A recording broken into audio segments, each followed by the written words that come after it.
내 나이 88세, 마음은 팔팔하다. 나는 박금분 할매면서 학생이다. 얘들아, 학교 가자.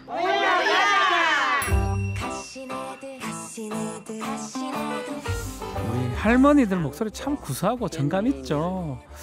칠곡 가시나들이라는 제목의 다큐멘터리 영화입니다. 이미 보신 분들도 많이 있죠. 한글과 사랑에 빠진 칠곡 할머니들이 출연하는 이 영화 내용에서 이미 큰 효평을 받고 있는데요. 여기 하나 더, 대형 멀티플렉스 극장에서는 이 영화 상영하지 않겠다. 대형 극장들이 소수의 아주 적은 영화에만 스크린을 몰아주는, 이거를 스크린 독과점이라 하는데 이거에 반기를 들면서 더 관심을 받고 있습니다. 그래서 오늘 이슈 시간에는 이 영화를 만든 김재한 감독님을 직접 스튜디오에 모셨습니다. 안녕하세요. 안녕하세요. 김재한입니다. 반갑습니다. MBC에 예전에 계셨죠? 네, MBC 있다가 네. 뜻한 바가 있어. 그러면 지금 영화 감독을 지금 하고 있는데 다큐멘터리 같은 걸 많이 하는 걸로 알고 있는데 어떤 영화를 했었습니까? 2011년 네. 트루만 쇼라는 영화를 제가 만들었고요. 네. 그래서 제가 MBC 한동안 네. 못 왔었는데 네. 길을 못 찾겠더라고요. 보니까. 그래서 김재철 사장님께서 이제 상영금지 가처분 신청을 하셨죠. 네. 그리고 2012년에는 네. 현직 대통령을 주연으로 삼은 네. 블록버스터죠. MB의 촉이라는 작품을 했는데 네. 저는 뭐 현직 대통령이 주연으로 나오니까 네. 극장을 쫙 이뤄줄 것이다 생각을 했는데 멀티플렉스 하나도 없이 전국 네. 4개 극장. 뭐 저는 주연 배우가 이렇게 전국 관객과의 대화를 같이 해주면 대박이다 생각했는데 맞습니다. 그런데 아주 힘든 시절을 겪었고요. 저도 보고 싶었는데 볼 수가 극장이 없더라고요. 없죠. 극장이 없는데요. 네. 그리고 네. 2014년에 이제 세계에서 제일 큰 교회 네. 목사님께 예수 믿는 사람 맞습니까? 라는 질문하는 코바디스. 그리고 자백이라는 작품의 프로듀서로 참여를 했고요. 네. 그리고 미스 프레지던트라는 작품이 있습니다. 네. 이게 좀 특이한 작품인데요. 양쪽에서 스테레오로 욕을 먹었습니다. 그러니까 이쪽에서는 태극기 부대를 너무 따뜻한 시선으로 바라봤다면서 욕을 하시고요. 네. 저쪽에서는 감독이 빨갱이라면서 또 욕을 하신 그런 아주 양쪽에서 욕을 먹는 아주 특이한 경험을 한 그런 작품이죠. 약간 제가 알기로는 좀 사회성이 짙은 또 생각을 많이 해야 되는 그런 어떤 작품들을 많이 내놓다가 이번에는 조금 다른 것 같아요. 뭐 생각도 해야 되겠지만 이번에 개봉한 칠곡 가시나들, 제가 그쪽 많이 가봤거든요. 제가 그쪽 살아서. 제목도 재밌고 이 다큐멘터리 영화인데 사실 저는 예고편을 좀 보고 싶은 생각이 있어서 좀 준비를 하고 있는데 좀 일정이 안 돼서 다음 주 내로 꼭 보도록 할 텐데 어떤 내용이 좀 얘기 좀 해주세요. 제가 제목이 칠곡 가시나들이라 그러니까 이번에 또 칠곡에서 뭘 고발하냐고. 예, 저도 이렇게 칠곡에서 뭔가 있었나? 거긴 성주인데 뭐 이런 생각 들고. 칠곡 가시나들은 네. 쉘리 댄스 칠곡 할머니 버전이죠. 한글을 이렇게 배우면서 네. 할머니에게 설렘이 찾아오고 그러면서 인생의 새로운 도전에 나서는 그런 멋진 이야기인데요. 예. 정민아 영화 평론가는 이러셨어요. 칠곡 할머니 대 써니다. 써니. 예. 아주 멋진 그런 평을 듣고 있습니다. 보시면 아마 깜짝 놀라실 겁니다. 아니 다큐멘터리가 이렇게 재밌을 수 있다. 이런 느낌. 죄송합니다. 예고편만 보고 너무 재밌게 봐서 무조건 보고 싶다는 생각을 했습니다. 특히 대구에 있는 저희 어머니랑 한번 같이 가볼까 이 생각도 좀 했었고요. 아직 안 보셨나요? 보겠습니다. 죄송합니다. 근데 이게 문제예요. 이게 문제인데 사투리 친화적이고 네. 그리고 할머니 대 사랑을 묻고 지금 이 위대한 프로그램의 진행자까지 맡으셨는데 칠곡 가시나들을 안 본다. 네. 정식으로 제가 사과를 하겠습니다. 죄송합니다. 꼭 보도록 약속을 하겠습니다. 이런 독과점에 중독되니 같으니라고 이런 느낌이죠. 저는. 알겠습니다. 꼭 찾아서 보도록 하겠습니다. 자, 그러면 어떻게 해서 이런 영화를 찍을 또 구상 기획을 하셨는지 궁금합니다. 전작들 이제 보시면 아시겠지만 예. 저희 어머니가 굉장히 이제 마음고생을 많이 하셨어요. 그래서 저는 아들 때문에 제 작품 때문에 항상 친구분들이랑 이렇게 일례로 쫙 씨땡땡 극장 이런 데 쫙 이렇게 보시는데 권사님들하고 보시는데 뭐 세계에서 제일 큰 교회 목사님께 예수 믿는 사람 맞습니까? 이러니까 분위기가 싹 뭐 이런 이제 마음고생 많이 하셨는데 그랬을 것 같아요. 어머니가 저한테 그러시더라고요. 네. 내가 더 나이 들기 전에 네. 친구들과 까르르 할 수 있는 작품 하나만 만들고 네 마음대로 살아라. 어머니하고 약속을 한 걸 지킨 겁니까? 그러면 그래서 이거? 뭐 효도를 해야겠다라는 이제 그런 마음을 가지고 있었는데 예. 이게 딱 눈에 띈 거죠. 그래서 영화는 망하더라도 효도는 확실히 성공할 수 있는 작품이다. 이런 생각으로 만들었죠. 영화 망할 것 같지 않고요. 너무나 재밌는 또 너무나 또 생각하게 하는 그런 작품으로 저는 생각이 들고 사실 저희 외할머니가 글을 좀 몰랐었습니다. 문맹이셨죠. 그래서 항상 제가 초등학교 때 저한테 막 물어보고 했던 기억들이 나거든요. 그래서 그 느낌이 좀 들어서 좀 눈물도 좀 나더라고요. 저는. 그게 2017년 교육부 산하에 국가평생교육진흥원이라고 있거든요. 네. 거기서 문맹자가 우리나라에 몇 분 있을 것 같아요. 무려 예. 311만 명이라고 최근 연구거든요. 그럼 엄청 많은 거 아닌가요? 근데 그 상당수가 할머니입니다. 대부분이. 네. 가시나란 이유로 이제 학교를 안 보내는 거죠. 그렇죠. 그러니까 모든 교육적, 정서적 이런 자원을 물적 자원 아들한테 몰아주기. 맞습니다. 그래서 변호사가 되신 그런 저희는 거잖아요. 뭐 우리 누나하고 여동생도 공부는 많이 했습니다. 그래서 굉장히 많은 이제 할머니들이 네. 잊혀진 존재였어요. 네. 없는 사람 취급을 받았고. 근데 저는 그 할머니들이 이렇게 뭐 과거 뜯어먹고 사는 회고적 존재나 죽을 날 기다리는 존재들이 아니거든요. 날마다 일용할 설렘을 이렇게 받아들이면서 오늘 어떻게 재밌게 놀까 이런 생각으로 하루하루 재밌게 사는 나이 들어가는 모습 보여드린 거죠. 자, 주인공 할머니들 제가 몇 분 예고편에서 막 와 이래 좋노 하는 거 봤거든요. 와 이래 재밌노 왔다리 갔다리도 봤는데 이 할머니들 스타가 된 것 같아요. 이 김정숙 여사가 또 문재인 대통령 뭐 선물도 보내고 했다고 하던데요. 맞습니까? 편지도 받고. 네, 너무 감동적인 편지와 네. 선물을 보내셔서 할머니 다 우셨어요. 아. 근데 저는 팬 사인회 했다는 기사를 보고 네. 이게 저는 조금 조마조마해요. 팬 사인회를 한 거는 맞아요? 했는데요. 네. 그러니까 저는 이게 군의 홍보를 위해서 할머니들을 아. 이렇게 모시고 이렇게 안 했으면 좋겠거든요. 조마조마합니다 보기에. 그러니까 일상으로 빨리 돌아가셨으면 하고. 그러니까 언론에서 할머니들 이렇게 인터뷰하고 싶다는 요청이 왔는데 네. 제가 다 아닙니다. 안 됩니다. 그냥 일상으로 돌아가실 수 있도록. 음. 왜냐하면 영화 막 내리고 2주쯤 지나면요. 네. 아무도 찾지 않아요 이제. 다시 일상이 시작되거든요. 약간 허전할 수도 있겠네요. 이렇게 들떠 있다가. 그래서 할머니들이. 최대한 들뜨시지 않도록 아. 제가 가능하면 다 이렇게 나서시지 않도록 했는데 네. 칠곡군에서 이렇게 팬사인회 같은 걸 했는데 저는 안 했으면 좋겠습니다. 칠곡군 양목면이죠? 양목면입니다. 네. 제가 잘 아는 곳입니다. 자, 이제 좀 구체적인 얘기를 해봐야 될 것 같아요. 영화 얘기는 뭐 이 정도 하고 많이 보도록 이제 얘기가 된 거 맞죠? 이 정도 되면 뭐 자랑할 거 있으면 한번 더 얘기해 주시든지요. 네, 보시면 아마 깜짝 놀라실 겁니다. 너무 즐거워요. 막 음악도 즐겁고 할머니들이 소녀 같고 너무 즐거워요. 제가 하나는 약속드릴 수 있는 게 영화에 대한 평은 뭐 갈릴 수 있겠지만 엄마나 할머니 모시고 보면 만족 100% 1위. 엄마나 할머니 모시고 같이 보면요. 네. 영화를 보는 경험 같은 게 상당히 중요한데. 제가 질문 장인 장모가 봐도 되겠습니까? 되죠. 특히 장모님하고 보면 최고죠. 장모님하고 영화 본 적이 한 번도 없는데 제가. 그런데 장모님은 보셨을 거예요. 그런데 저희 칠곡 장모님이 칠곡 근처에 살 관계가 있습니다. 칠곡 가시나들 주인공 할머니들이 아흔이 다 되셨는데 당신들께서 영화를 본 첫 경험이 영화관에 가본 첫 경험이 칠곡 가시나들이었어요. 예? 본인의 영화들을 보셨다는 겁니까? 영화관에 가본 경험이 없어요. 그런데 이게 시골에 계신 할머니들 일상이에요. 즐길 거리가 없어요. 제가 함양에서 이제 할머니 학생들 대상 상용회를 했거든요. 150분을 모셨어요. 그래서 이렇게 모셨는데 제가 여러 그룹들하고 얘기를 했거든요. 그런데 한 분도 영화관에 가본 경험이 없어요. 슬프네요. 자꾸 우리 이렇게 영화관이 많고 이 젊은 사람들은 일주일에 2편씩 3편씩 영화를 보는데 참 마음이 아파요. 그러니까 우리가 할머니란 존재를 모르는 거예요. 죄송스럽기도 하고 저도 주말에 빨리 내려가서 그럼 장모님하고 어머니하고 이렇게 손잡고 3명이서 볼까? 좋죠. 양손을 다 이렇게 잡고. 알겠습니다. 이 약속을 지켜야 되는데. 자, 수요일 코너 이슈. 오늘은 칠곡 가시나들 제작한 김재한 감독 모시고 이 4부부터는 스크림 독과점 얘기부터 해보겠습니다. 자, 영화 찍는 감독 입장에서는 많이 틀어주면 좋은 거 아닙니까? 많이 틀어주면 좋죠. 근데 이 감독이 이러면 안 되는 거 저는 생각이 드는데 뭐 CGV나 메가박스 이런 큰 국내 대형사 극장에는 이 영화 상영하지 않겠다. 우리 감독님께서 그렇게 하셨다면서요. 오죽했으면 그러겠습니까? 오죽했으면 했겠다. 근데 관객들이 많이 보려면 좀 많이 틀어야지 되는 거 아닙니까?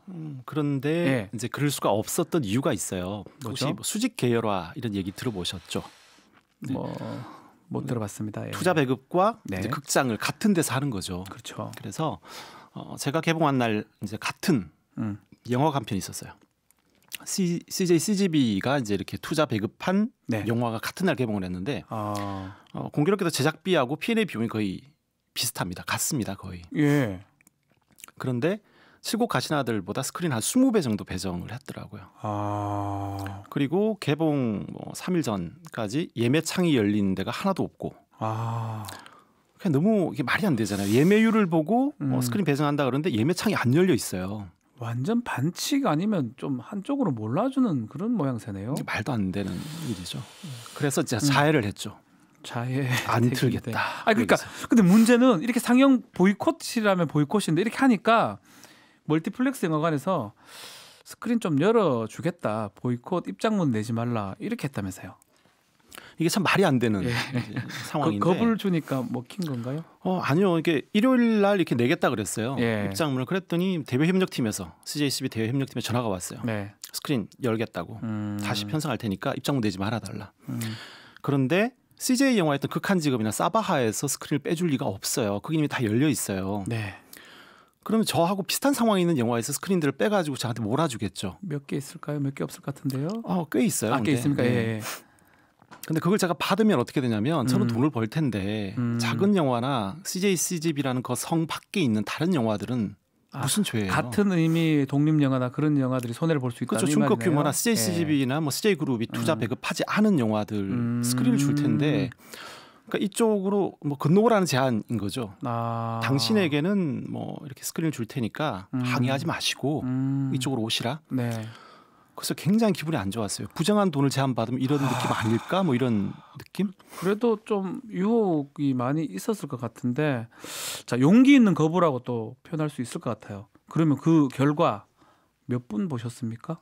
한 3,600분 정도 오늘까지 정도 보셨어요. 36,000분 정도. 깜짝 놀랐어요. 제가 금방 하긴 했는데 12등인가 하긴 했는데 왜 3,000이라 하셨을까? 36,000분 보셨다. 네.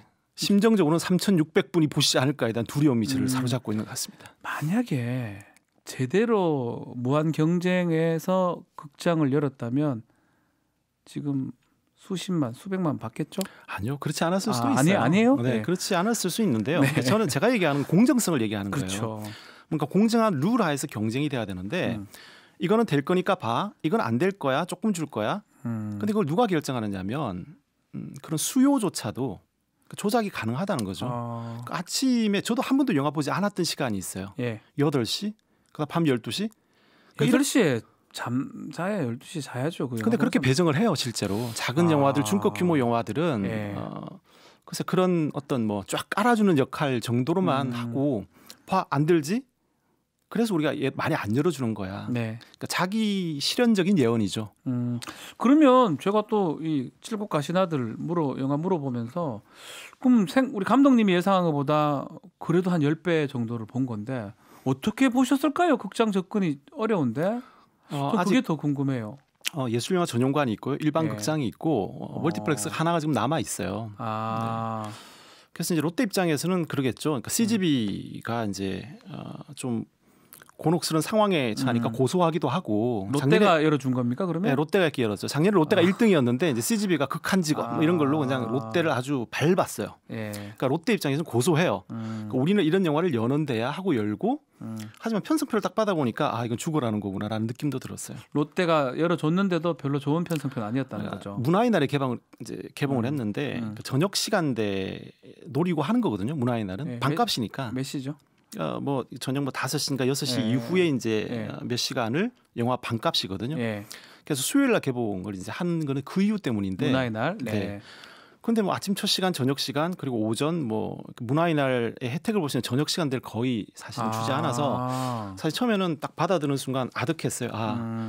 그래 롯데도 멀티플렉스 일원이었지. 그러니까 멀티플렉스의 성은 경고하기를 원하고 그러면서 CGV에 뺨을 때린 건 고소하고 뭐 이런 느낌을 주는 편성표.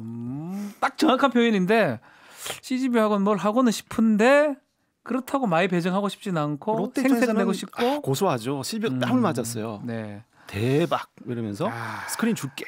네. 이런 상황이었죠. 자, 좀 돌아가서 또 이런 얘기하면 또 우리 감독님 싫어하실 수도 있을 것 같은데 그래도 극장 사업이잖아요. 뭐 수익을 내야 되니까 수요 공급의 원리가 좀 적용되는 경제 원칙이 적용되는 곳 아닙니까? 근데 경제 원칙이 적용이 안 돼요. 그 때문에 제가 문제 제기를 하는 거거든요. 예. 일단 공급을 좌지우지해요. 극장이. 네. 그러면서 수요의 규모 자체를 아예 결정을 해요. 사전에. 네. 그리고 이상한 시간대에 줘요. 아침, 밤 작은 영화들이 현실이에요. 중급 규모 영화들이 현실이고 CJ, CGV나 멀티플렉스 끼지 않은 영화들이 현실이에요. 그럼 그 영화들은 예매율도 떨어지고 작게 들겠죠. 네. 와, 이래서 우리가 이런 영화들 좋은 시간대 안 주는 거야. 그러니까 사후적으로 합리화시킬 수 있는 딱 데이터가 나와요. 사후적으로는. 하지만 그걸 누가 결정하느냐? 멀티플렉스가 결정하는 또 자기들이 거예요. 결정하는 거죠. 자기가 투자한 작품 대박 뭐 이런 거죠. 결국은 도돌이표 같은데 그렇기 때문에 감독님 같은 분들이 싸우는 거겠네요. 자, 어떻게 하면 됩니까? 해결됩니까? 이거 뭐 싸우면? 저는 이게 좀 발상을 바꿔야 돼요. CGV가. CJ가 발상을 바꿔야 되는 게 네. 제가 생각하는 게 진짜 자본주의예요. 자본주의가 잘 작동하고 예. 장기적으로 롱텀 자본주의가 잘 굴러가려면 연못 안에 큰 물고기도 있고요. 네. 작은 물고기, 미생물까지 조화롭게 살아야 돼요. 그래야 큰 물고기도 건강하게 이렇게 번식을 할 수가 있는데 네. 독과점이란 대량살상 무기를 팍 풀어요. 작은 물고기, 미생물 다 죽여요. 다 죽이면. 그러면 결국 큰 물고기도 죽어요. 이번에 대박 나서 큰 돈을 벌게 해줬던 극한직업 이병헌 감독. 왜요? 잘 벌었을 건데. 네, CJ가 벌게 했죠. 하지만 독립영화 감독이었고 얼마 전까지 몇 년 전까지는 예. 봉준호, 박찬욱 감독도 그런 시를 다 겪었단 말이에요. 그러니까 나중에 제작사, 뭐 그다음에 감독들 다 중국에 수입해 올 건가요? 결국 장기적으로 영화 산업이 크려면 그게 순서대로 가야 된다는 거네요. 네, 영화 산업 파이를 키워야 거기서 가장 큰 포션을 차지하는 CJ, CGV가 큰 돈을 벌게 되는데 경영진은 그렇지 않죠. 단기적으로 지금 독과점해가지고 자기 투자 배급한 영화들만 챙기기 바빠요. 그러니까 초단기 닥달 자본주의 이게 네. 지금 CJ, CGV 경영진의 문제고 네. 제가 생각하는 게 진정 CJ, CGV가 장기적으로 돈을 벌 수 있는 방법을 얘기하는 거거든요. 지금 얘기 좀 들어보니까 예전에 그 기억나요? 1990년대인가요? 80년대 스크린 쿼터제. 외국 영화 얼만큼만 들어오고 우리 거 해야 된다. 그건 지금은 하고 있지 않잖아. 이것도 뭐 일종 스크린 쿼터제라고 할 수 있나요? 근데 처음 멀티플렉스가 도입될 때 이제 이런 논리를 내세웠어요. 네. 그러니까 요즘 생각하시면 뭐 일반 극장, 단관 극장들이 다 죽었잖아요. 없죠, 단관은. 없죠. 그죠? 옛날에 단성사 뭐 이런 게 많았는데. 근데 멀티플렉스를 그분들이 안 된다고 했던 게 뭐냐면 뭐 독식한다, 예. 독과점이 된다. 그랬는데 멀티플렉스 들어오면서 어떤 논리를 내세웠냐면 여기는 스크린 한두 개이기 때문에 다양한 영화 못 튼다. 추석 때 성룡 영화 외에는 없다. 예. 그래서 멀티플렉스 필요하다. 우린 스크린이 많기 때문에 다양성이 확보된다고 했지만 그 결과가 어떠냐. 쏘갔어요. 유명한 배급 영화만 10분 단위로 틀죠. 그렇죠. 1시간 단위로. 그러니까 여의도 버스 환승센터에 버스들 도착하는 것 정도로 편성표 짜져 있어요. 그렇죠. 근데 제가 생각을 해봤어요. 이걸 조금 더 텀을 벌려도 괜찮거든요. 네. 근데 이걸 왜 이럴까? 그랬더니 자기들끼리 경쟁이에요. 네. 자기 약간 배차 시간을 이렇게 하더라도 승객 숫자는 똑같을 수 있는데 나머지 배차 시간 누가 가져가냐면 CJ, CGV 입장에서 롯데나 메가박스 투자 배급한 영화 가져가는 거 원치 않는 거예요. 그렇죠. 그러니까 캡틴 마블, 극한 직업, 여의도 버스 환승센터 버스 도착하는 정도의 배차 시간. 그렇죠. 그것들만 보고 있고 나머지 영화는 뭔가 모자란 듯한 그런 느낌. 무슨 말씀인지 아는데 시간이 훌쩍 지났습니다. 그래서 하여튼 칠곡 가시나 많이 좀 봐주십시오. 이 얘기를 드리면서 자, 글도 모르던 할머니들이 글을 배운 다음에 매일 밥을 짓는 것처럼 시를 또 짓기 시작하더니 이런 말씀한다 그래요. 고마 사는 기 배우는 기 와 이리 재밌노. 우리 할머니들 나오는 영화 좀 편하게 봤으면 좋겠습니다. 자, 조정혜 님이 제 고향 칠곡의 어머니들이 영화에 출연한다니까 너무 반갑습니다. 꼭 가봐야겠습니다 하는데 잘 찾아보십시오. 많이 하지 않으니까요. 지금 말씀하신 것처럼. 또 최태영 님은 양목에서 칠곡 양목입니다. 오랫동안 직장생활 했는데 혹시 아는 분 나오시나 봐야겠네요. 이런 문자 주셨고요. 2071번 님은 박 변호사님, 장모님, 어머님과 관람하시고 인증샷 올려주세요라고 했는데 큰일 났네. 자, 이 약속은 제가 드리겠습니다. 자, 김재환 감독님 시간이 다 됐는데 네. 혹시 하실 말씀? 저는 오늘 굉장히 색다른 경험을 하고 있어요. 10초밖에 안 남았어요. 그저께 대구 MBC랑 할 때 표준말 쓰던데 네. 서울 MBC랑 제가 지금 토크를 하는데 왜 이건 어디서 들리는 문제는 네. 대구 MBC는 자체 방송을 하고 있어요. 또. 예, 여기를 듣지를 못합니다. 귀에 쏙쏙 들어옵니다. 제가. 자, 여기까지 듣겠습니다. 칠곡 가시나들의 김재환 감독과 함께했습니다. 감사합니다. 감사합니다. 박지훈의 박지훈의 세계는 그리고 우리는 박지훈의 세계는 그리고 우리는 모두를 위한 쉽고 맛있는 시사 MBC가 드리는 저녁 시사 세계는 그리고 우리는 평일 저녁 6시부터 8시까지 박지훈